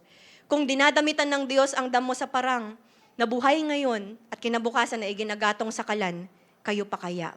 Kay liit ng inyong pananampalataya sa Kanya. Sabi mo ulit sa katabi mo, faith. Tandaan po natin mga kapatid, punong-puno po ng compassion ang Diyos sa atin. Kahit na minsan naasar ka dyan sa katabi mo, mahal na mahal ni Lord dyan. Tama? Punong-puno ng compassion ang Lord sa bawat isa sa atin at wala siyang ibang nais, kundi mawala ano man yung mga fears natin dito sa mundo. Hindi naman po tayo kinreate ng Lord para takot-takutin. Bahala ka dyan, bahala ka dyan, yung mga ganun. Hindi po ganun si Lord. Bahala ka na sa buhay mo, ganyan ka naman kakulit eh. Hindi po ganun si Lord sa atin. At mawawala yung mga fears natin na ito kung pipiliin mong gawin yung ginawa ni Isaiah. And that is to have faith kay Lord. Huwag po nating tularan si King Ahaz na mas piniling magkaroon ng faith sa ibang tao o sa ibang Diyos-Diyosan. Doon po tayo sa tunay na Diyos na buhay na hindi tayo iwan at pababayaan. Sabi mo sa katabi mo, dun ka kay Lord. Palakpakan naman po natin ang Panginoon. So again, paano po natin ma-overcome ang fear with the fear of God? Una, Do not fear what the world fears. Pangalawa at panghuli, have faith on the Lord whom we should fear. So the question is this, mga kapatid. Nung naghintay ba at nagtiwala si Isaiah sa word ni Lord, may nangyari ba? Ang resulta, pagdating sa Isaiah chapter 9, pinakita sa kanya ng Diyos ang vision para sa mangyayari sa future. Isaiah 9:6, ang sabi niya, for to us, a child is born, to us, a son is given, and the government will be on his shoulders. He will be called Wonderful Counselor, Mighty God, Everlasting Father, at Prince of Peace. Sabi mo nga, peace. So si Jesus Christ, siya po yung fulfillment sa pangako ng Diyos na magliligtas sa kanila, isang baby na sinilang sa mundo at papangalan ng Emmanuel na ibig sabihin, God with us. Si Jesus Christ ang magre-rescue sa sangkatauhan mula sa kingdom of darkness para dalhin sa kingdom ng Diyos. Si Jesus na Prince of Peace. Nakakatuwa lang na after makaramdam ng mga takot ng mga tao sa Isaiah chapter 8, pagdating ng kina-next chapteran, may Jesus Christ na Prince of Peace. Galing, no? So, dahil pala may Jesus Christ na Prince of Peace, wala na tayong mahanap pa na dahilan para mas piliin natin yung mga takot sa mundo. May Jesus Christ eh. Kaya kahit pa siguro nagsasalita ako rito, meron tayong, alam mo, may mindset tayo na, wala, takot pa rin talaga ako, ito talaga yung nangyayari sa pamilya ko, wala na talagang solusyon, ganyan-ganyan, anxious pa rin ako, ganyan-ganyan. May Jesus Christ na Prince of Peace. Palakpakan naman po natin ang Panginoon. So sa mga panahon pala na na-overwhelm na tayo ng mga takot sa buhay, ang sagot, ang Prince of Peace, and that is Jesus Christ. At yung tindi ng paghihintay ni Isaiah, pagtitiwala niya kay Lord, actually, ayon sa pag-aaral, yung sinabi na yun ng Lord, at yung pagkakatawang tao ni Jesus Christ, possible na umabot ng 750 years bago nangyari. Ganun kalaki yung pagitan. Ganun katagal yung paghihintay. But still, He waited patiently sa pangako ng Diyos. Si Jesus Christ ang nagligtas sa tao sa lahat ng mga panganib, dulot ng kadiliman, kamatayan. Kaya lahat ng mga mananampalataya sa Prince of Peace, magiging mananagumpay laban sa mga takot niya sa buhay. Amen? Palakpakan naman po natin si Lord. So dahil dyan, ano po yung dapat natin gawin, no? Dalawang bagay po ulit. Number 1, overcome your fear by listening to God. Ang hirap kung wala tayong ibang pinapakinggan kundi yung mga takot natin. Ang hirap kapag wala tayong ibang pinapakinggan kundi sarili natin or yung mga nakikita nating mga nangyayari sa mundo. But why not this time? Try naman nating makinig kay Lord. Baka kasi kaya tayo nagiging matatakutin. Kaya ang dami nating mga nararanasang mga anxiety, ganyan, talagang di na balisa. Tama? Kaya anxious na tayo, di ba? Yun pala, ang lagi nating napapakinggan, yung takot natin. Ganun yung nangyari kay King Ahaz. Kaya gumawa na lang siya ng sarili niyang plano. Kasi feeling niya, yun yung solusyon sa takot niya. Parang nabingi siya nung sinabi naman ni Lord na hindi yan mangyayari. Parang siguro nung kinakausap siya ni Isaiah, wala talaga siyang naririnig. Takot niya lang, kaya gumawa pa rin siya ng sarili niyang plano. Kahit na may clarity naman, may assurance naman na sinabi ni Lord, di mangyayari yun. That is why this time tayo po bilang mga magkakapatid sa Panginoon, pakinggan mo naman si Lord. Lahat tayo may kanya-kanyang takot. Pero, ma-overcome natin yun kapag si Lord ang pinakinggan mo. Baka matagal na panahon na nating ini-ignore si Lord. Naririnig na natin tuwing Sunday, light group, devotion, pero parang wala tayong naririnig. Pero ngayon, mas pakinggan natin ang Panginoon. Alam mo yun, may mga times na kailangan talaga nating i-work out yung pakikinig kay Lord. Sa paanong paraan. For example, syempre ngayon, inaayos tayo ng Lord sa mga fears natin, no? Tapos possible, pagbaba natin, may ma-encounter tayong another na pwedeng mag-trigger or maging reason para matakot tayo. Pero sana lumaban tayo. Sa papanong paraan? Hindi. Sabi ni Lord, alam mo yun? Hindi, sabi ni Lord, ganito. Sabi ni Lord, ganito. Tapos meron kang aalalahanin ng word ni Lord. Meron kang aalalahanin na natutunan mo ngayon. Hindi, sabi ni Lord, ganito eh. Hindi, sabi sa word ni Lord, kas may anxiety sa Kanya. Kasi He cares for me. Alam mo yun, ang sarap na meron kang matutugtong sa mga ganun. Hindi mo masabi, hindi, sabi ni Lord, ganito. Sabi ni Lord, ganito. Sabi ni Lord, gento. Naging gento na. Wala ka nang masabi. Kaya importante na alam mo yung word ni Lord para hindi ka mauwi sa gento. Word of God ang panlaban po natin, mga kapatid. That is why, every time na nagsasama-sama tayo tuwing Sunday service, sana po, nandirito tayo hindi lang para malamigan, hindi lang para, alam mo yun, dahil gusto mo yung katabi mo, natutuwa ka at kasama mo siya, ganyan. At hindi lang po tayo nagsasama-sama rito tuwing Sunday celebration para magparamihan ng hikab. Na ino-note yan ng mga ushers. Ay, si kapatid na ganito. Nakasampu na siya, introduction pa lang ni Pastora. Alam mo yun, bababa na lang tayo simbahan na banat yung mga bibig natin. Hindi dahil kaka-amen mo, kundi dahil nakailang hikab ka na. Pero pakinggan natin ng maiga yung sinasabi ni Lord sa word niya. Isa puso, isa isip natin yung message ng Lord. Panghawakan natin, alalahanin natin. Ganon din po sa pagde-devotion po natin. Hindi lang para masabi na nag-devotion po tayo, kundi nais natin na alalahanin araw-araw yung sinasabi niya. Kasi yun yung paraan para maging matapang ka. At nawa, lumago po tayo sa word ni Lord. Kasi yun yung magiging panlaban natin sa takot natin.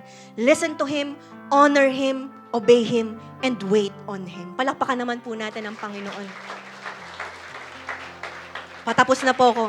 Pangalawa at panghuli na gagawin natin, overcome your fear by partnering with God. Baka matagal na panahon, ang dami na nating hinanap para maging kapartner natin sa paglaban sa buhay. Alam mo yun, para tayong si King Ahaz, dami mo na mga binigay. Kampi naman tayo. Tulungan mo naman ako.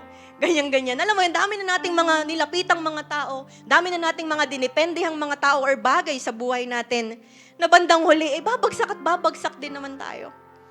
Kaya po, alalahanin po natin yung sinabi sa Isaiah 7:9, if you're not firm in your faith, you will not be firm at all. Kahit pa marami kang makapartner dito sa mundo, kung hindi mo naman pinapartneran si Lord, babagsak at babagsak pa rin tayo. Ang tindi na ng kinampihan ni Ahaz eh. Assyria na yun eh.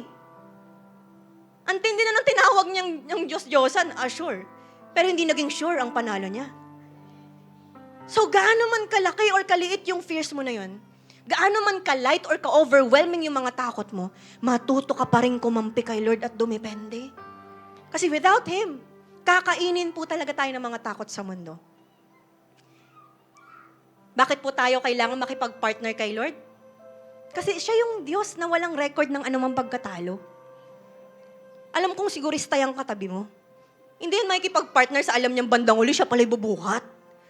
Makikipag-partner nga ako sa'yo para tulungan mo ko bandang huli. Ako pala lahat. Di ba? Ako pala lahat, yung mga ganyan. Pero dahil si Lord, napaka-victorious. Si Lord ay perfect, siya ay holy, siya ay makapangyarihan, siya ay omnipotent, siya ang may kaya sa lahat. We will be wiser enough para makipag-partner sa Kanya. Pero makikipag-partner tayo, hindi yung para tropahin mo si Lord. Partner. Alam mo yung magpipray ka na ngayon, partner. Hindi po ganun, no? Pero we are revering Him, na may reverence po tayo sa Kanya. May pag-honor tayo sa Kanya. Yung partnership mo, yung pakikipag-partner mo, not in a way dahil kapantay mo si Lord. Pero ino-honor mo siya. Sumasama ka sa Kanya, sumusunod ka sa Kanya, at may pananampalataya ka sa Kanya. Kaya gaano man katindi yung mga fears po natin bilang magulang, syempre magkakaiba tayo ng mga fears eh. Bilang anak, bilang worker, bilang businessman, bilang disciple, mentor, or pastor, have faith on God. Make Him your ally. Tandaan po natin kay Lord, walang talo. So pagkatiwalaan mo lahat ng mga pangako ng Diyos, tapos tanggapin mo yung peace na galing kay Jesus Christ, na Prince of Peace. Kaya kahit magsama-sama pa lahat ng mga takot, alam mo yun, naranasan mo na lahat. Para lang, alam mo yun, para lang makaranas ka na matinding overwhelming sa takot mo, ganyan-ganyan. Mga worries, mga anxieties, lahat. Pero for as long na meron kang Jesus Christ in your life, kaya mo pa rin makapagpatuloy sa Panginoon kasi nararanasan mo yung peace from Him. Sapat ang Panginoong Yesus para manatili tayong at peace sa kabila ng mga fears dito sa mundong to. Kaya po mamaya, sana sa victory song natin, mas may energy sana yung katabi mo. Ang ganda ng victory song natin, di ba? About sa kasapatan ni Lord. Sana yung maging worship natin sapat talaga. Hindi yung parang kulang-kulang. So ito po yung mga bagay na magpapatunay that if we really fear God, ma-overcome natin yung takot sa mundo by what? By listening to Him and by partnering with Him. Palakpakan naman po natin ang Panginoon. Bago po tayo manalangin, bago tayo magpa-minister, i-end ko lang po muna to sa isang testimony. Na, alam niyo po, share ko lang din. Yung topic po na ito, personally, masasabi ko na pinaka-challenging para sa akin. Kasi, sa ilang taon na nag-aaral po ako ng word, sa ilang beses na na-assign ako para gumawa ng topic, mag-author ng topic, ito yung masasabi kong pinaka-challenging, pinaka-nagmarka sa akin. Kasi, wala talaga akong ibang masabi sa mga nagdaang weeks. Kundi sabi ko, Lord, grabe ka. Grabe ka, Lord. Bahala na kayo umintindi ko anong emosyon yun. Pero lagi ko sabi, Lord, grabe ka. Everyday, as in everyday. Bakit? Lunes, etong Lunes lang, nakakaramdam na ako na parang iba na yung ng paghinga ko. Kasi parang medyo sisipunin ata ako. Ngayon, kasi nga, nauulanan, ganyan, tas naalala ko, ay, preacher pala ako. Baka mamaya wala nang maintindihan yung mga kakausapin ko, kailangan na nila mag-request ng subtitle. Kapag kausap ako, di ba? So medyo, teka lang, Lunes, nakaramdam na ako. Tapos, pagdating ng Tuesday, nasira yung phone ko. So pinaayos ko, Tuesday to Thursday, inaayos. Kachat ko si Ace. Araw-araw magkachat kami. Sorry Diane, Pero kasi nagugulo ko siya. Tapos, ayan, Thursday, okay. Wala akong phone. Ang gamit ko para ma-check yung orasan. Laptop, talaga yung laptop ko yung gamit ko sa kama, ganyan. Tapos, wala akong alarm kasi nga wala yung phone ko eh. Tapos, pagdating naman ng Friday, ayaw na mag-open ng laptop ko. Ay, grabe ka, Lord. Diyos ko po! Alam mo yung gumagano, Diyos ko po! Gumagano. Ayaw magbukas. Lahat ng mga references ko nasa laptop. Tapos di ko naman alam na masisira. Eh di kung gagawa ko ng topic, back to zero. Friday na. Ilang araw na lang. Eh ako po, ang due ko sa sarili ko, kapag maggagawa ng topic, Friday for checking na lang. Hinga-hinga na lang ako ng Friday tsaka Saturday. Friday, gagawa pa lang? Diba? So Friday ng umaga, ayaw mag-open ng laptop. Buti na lang nagawa na ni Ace yung phone. Sa mga magpapagawa po ng mga may sira, may Ace Tech po tayo. Diba? So ano po magbabayad ako mamaya, diba? Alam niyo yun, tapos edi nasira yung laptop ng morning. Dadalhin ko nga sa Ace Tech. Hindi pa ako nakakaalis. Yung motor ko, yung gulong flat. Sabi ko, araw-araw talaga, Lord. Alam mo yun, may prayer ako na, Lord, ako lang ba yung anak mo?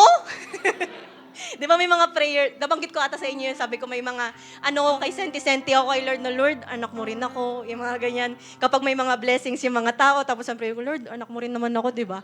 Pero ngayon, iba na yung tono ko, Lord, hindi lang naman ako yung anak mo, di ba? Tapos kailangan day by day, ang dami-daming mga araw, pwede bang once a week lang, ang dami pa namang araw sa June. Kailangan buong week talaga, every day. Tapos, alam mo yun, talagang ang dami nangyari, wala pa akong masyadong maayos na topic, ganyan. Tapos kahapon, may nangyari din, ganyan. Grabe talaga, every day. Pero dahil sa mga nangyari na yun, in between, nag-aaral pa rin ako ng topic, nagtuturo sa Kainos, ganyan-ganyan, may mga ginagawang topics. As in, puno ako nitong past week. Dumaan ako sa testing, physical, mental, emotional, financial. Buti ka, nakaakyat pa po ko rito sa simbahan. Muntik na ako magsabi, cancel po muna ang natin. Tapos, parang wala akong karapatan na mag-express ng takot ko. Wala akong karapatan na mag-doubt kay Lord kasi yung inaaral ko, overcoming fear. Hindi ko pa pinipreach sa inyo, inaayos na ako ni Lord. Sabi ko, grabe. Palakpakan po natin si Lord. Sabi ko, araw-araw nag-overcome ako ng fear. Pero praise God po, sa lahat ng yun, sa totoo lang, wala talaga ako naramdamang takot. Yung iba, nakaranas ng anxiety sa mga pinagdaanan ko. Pero ang meron lang ako nun, peace from the Lord. At nandirito ako ngayon nakatayo dahil sa grace ng Panginoon. Glory to God po sa lahat. Kaya ngayon, sinasabi ko sa inyo, wala talaga akong may pagmamalaki. Ang dami nating natutunan ngayon, ang dami nating mga bagay na na-enlighten tayo. Wala talaga ako doon. Si Lord talaga yon. Amen? So, same thing po sa ating lahat. I'm here to testify na malaking bagay kapag meron kang fear of God. Ano man yung mga takot mo, sa anumang aspeto, sapat ang Diyos sa buhay mo. So, fear on Him, honor Him, wait on Him, and obey Him. Tatayo po tayong lahat. Let's close our eyes sa mga oras po na ito. So this time, the Lord is giving us this time para mas lalo mo ngayong ibigay sa Kanya ano man yung mga kinakatakot mo. Come on kapatid, I know, bawat isa sa atin may kanya-kanyang battle pagdating sa mga fears. Meron kang takot sa pamilya mo, may takot ka sa personal na buhay mo, may takot ka sa ganitong bagay, may mga takot ka na, alam ni Lord, na yan yung mga nagpapa-anxious sa'yo, yan yung mga hindi nagpapatulog sa'yo, hindi man alam ng mga tao sa paligid mo, pero God knows.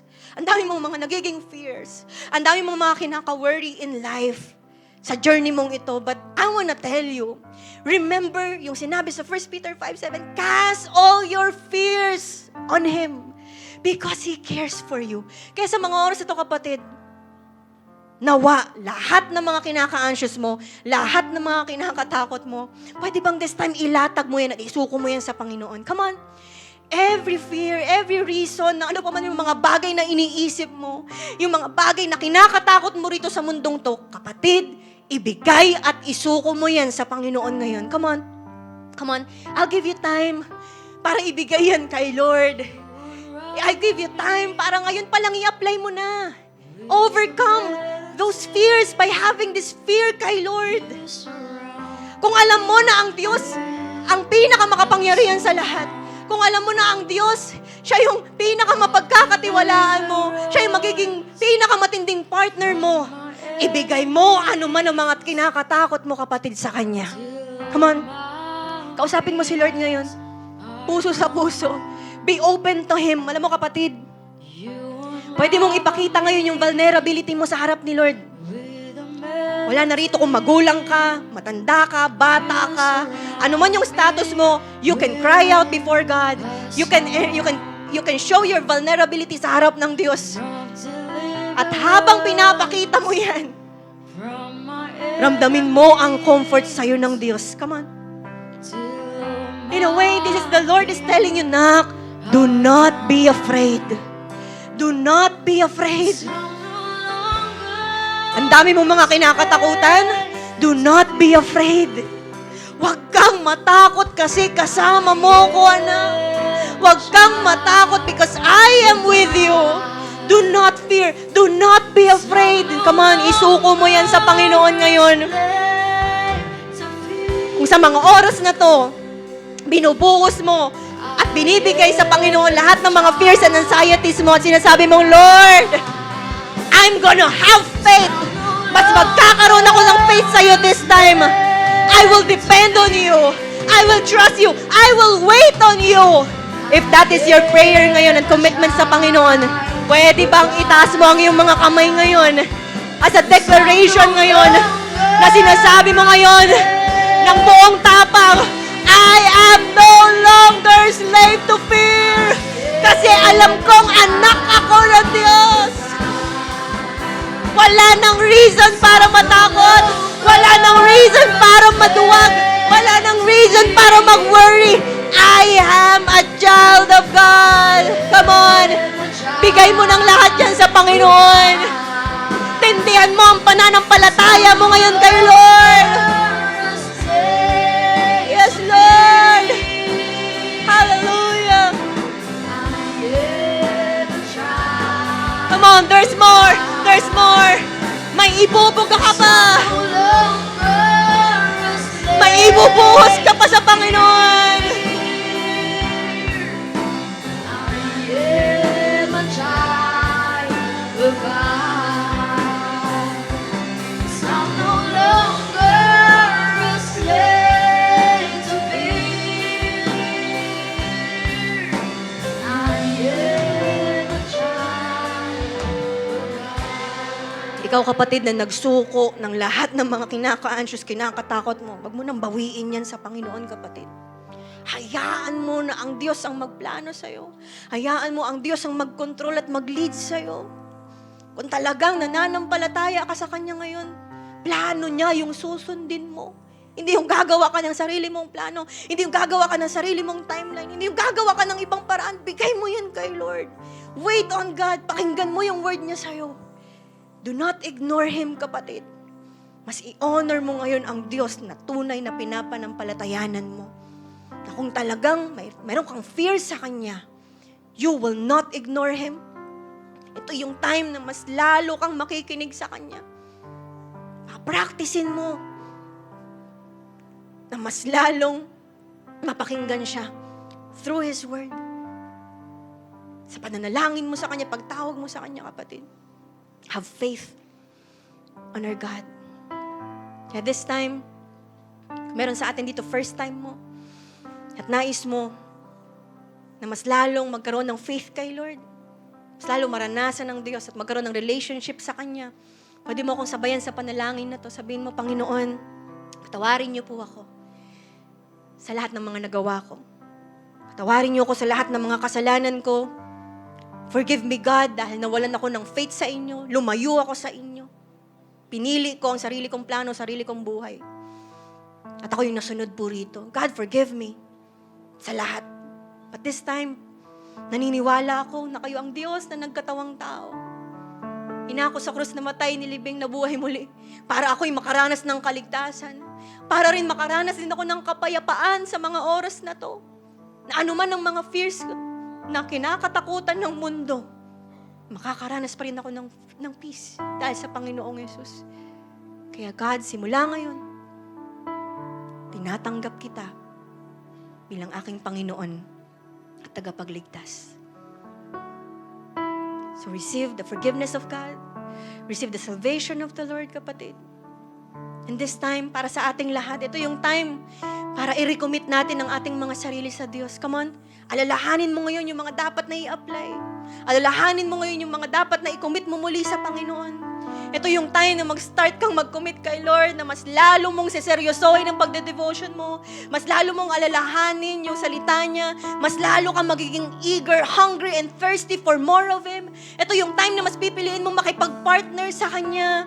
Ito yung time na mas lalo kang makikinig sa Kanya, susunod sa Kanya. Ito yung time na mas lalo kang dedepende sa Kanya. Ito yung time na mas lalo mo siyang titingnan bilang holy na Diyos, all-powerful God, mighty God, na siya mismong nakakaalam ng lahat-lahat sa atin. Kaya if that is your prayer right now, yan ang commitment mo sa Panginoon na starting ngayon, mas lalo ako magkakaroon ng fear sa iyo, Lord. I will listen to you. I will partner with you. I will honor you in my life. Come on, pwede bang papurihan natin ngayon ang Panginoon? He is worthy to be praised. He is worthy na mapapurihan sa lugar na to, mapapurihan at maitaas sa buhay natin. Come on. Yes, Lord, you are worthy. Come on, there's more. There's more. Hallelujah.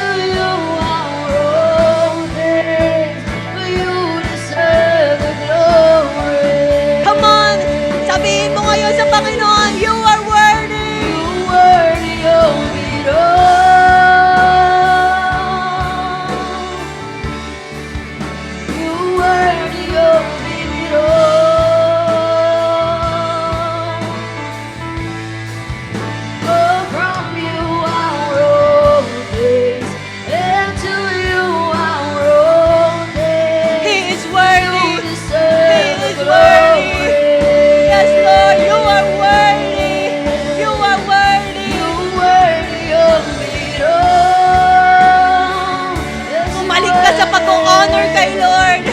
sa pag-worship at pag-adore sa Kanya. He is your best partner. He is your best ally. Fear Him. Honor Him. Come on, for the last time. For the last time, isigaw mo sa Panginoon. You are worthy.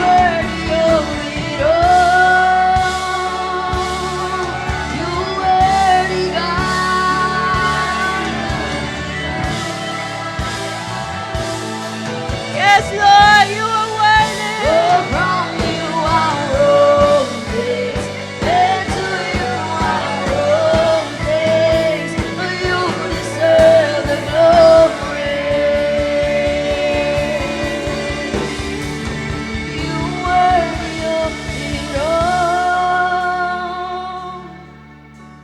Yes, God. You worthy of it all. For from you are all things, and to you are all things. You deserve the glory. Tunay nga po, O Diyos, that you deserve the glory, God. Maraming salamat po, Panginoon. Thank you, Lord, dahil ginising niyo kami. Thank you, Lord, naliwanagan kami. Thank you, Lord, dahil inayos niyo kami sa mga oras na to. Salamat, Panginoon, for forgiving us, for restoring us. Salamat, Panginoon, dahil mas lalo namin kayong nakilala at mas lalong tumaas yung pag-honor at pagsamba namin sa inyo. God, lahat ng mga commitments po namin sa inyo, mas lalo kami magiging aware, mas lalo namin kayong papakinggan, mas lalo namin kayong i-honor, mas lalo kami maghihintay sa iyo, at mas lalo kaming magtitiwala sa iyo, O Diyos. Ito yung panahon na for us, hindi tumulad gaya ng ginawa ni King Ahaz, but nandirito kami ngayon bilang mga sons and daughters mo na mamumuhay in accordance to your will, in accordance sa purpose po namin, Panginoon, para sa kaluwalhatian po ninyo. Maraming salamat, Lord. We love you, Lord. We praise your name. Sa pangalan ni Jesus, come on, palakpakan po natin ang Panginoon. Whew! So there's a reason po to celebrate. Amen. Sige po. Patuloy po nating awitan ng Panginoon. Sa mga gusto pong humabol ng kanilang tithes and offering, kapit na lang po tayo dito sa harapan. Meron po tayong basket. Come on.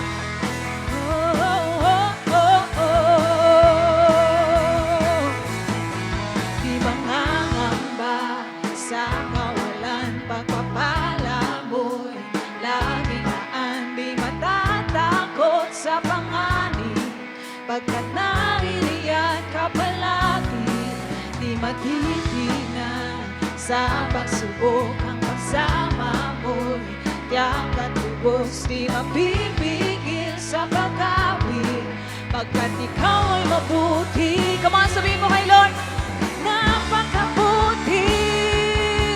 Ikaw ang aking pasol, hindi magkukulang, sapat na at higit pa. Biyaya mo'y sagana at umaapaw, sapat na at higit pa. Sapat na sa lahat kong pangangailangan, higit pa sa lahat kong inaasahan. Wala nang ang mahilig pa, pagkat ika'y sapat na, ika'y sapat na at higit pa. Yes, God, we thank you, Lord. Oh, oh, oh, oh, oh, oh, oh, oh.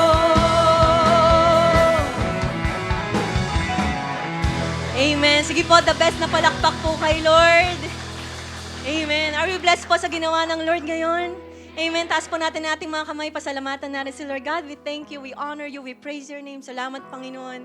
Grabe, umakyat kami rito sa simbahan na perhaps ang dami naming mga iniisip, dami naming takot. Pero Lord, lalabas kami sa simbahan mo na tunay na malaya, tunay, O Diyos, na may tapang, hindi dahil sa mga sarili namin, pero dahil kami po ay may fear sa inyo. Kasi kung kami may fear sa inyo, wala na kaming ano pa mang ikakatakot, wala na kami mga bagay na ikapapangamba, Panginoon. God, kayo ay ay sapat na sa aming mga buhay. Kaya God, dalangin ko sa mga anak mo na patuloy na nagsuko ng kanilang mga buhay po sa inyo. May you continue to bless them, to provide their needs, God. Alam niyo po yung mga iniiyak nila sa prayers na pangangailangan po nila. Kayo pong magsagot po nito, sumagot nito in your perfect timing, in your will, O Diyos. And at the same time, magsilbi rin kaming pagpapala sa marami pang tao. By next week, Lord, hindi kami papayag na kami lang. Isasama namin yung mga mahal namin sa buhay, aming mga friends, families, workmates, and even mga kaklase, Lord, kasi alam namin na marami pang dapat na makakilala po sa'yo, O Diyos. So now receive the blessing of the Lord. May the Lord bless you. May the Lord keep you. Make His face shine upon you and be gracious to you. May the Lord turn His face towards you and give you peace in the name of the Father, the Son, and the Holy Spirit. And everybody say aloud, Amen and Amen. God bless us po. Happy Sunday po sa ating lahat. Ingat po tayo sa pag-uwi.